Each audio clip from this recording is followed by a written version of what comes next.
घरात बसल्या बसल्या काय काम नव्हतं, मग विचार करत होतो आता करायचं तर काय करायचं. मग तेवढ्यात आठवलं, चला या दाखवतो तुम्हाला. आता तुम्ही म्हणताला फ्रीज मधनं एक कसलं भांड काढलंय.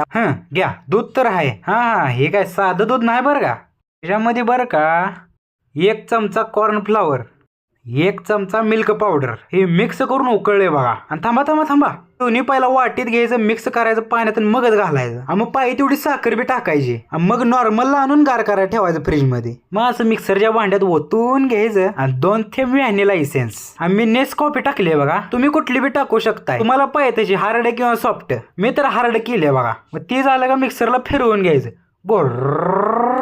आणि टोपणात असं वाया जाऊ द्यायचं नाही हो, ते बी पुसून घ्यायचं. मग ग्लासात अशी धार लावायची बघा.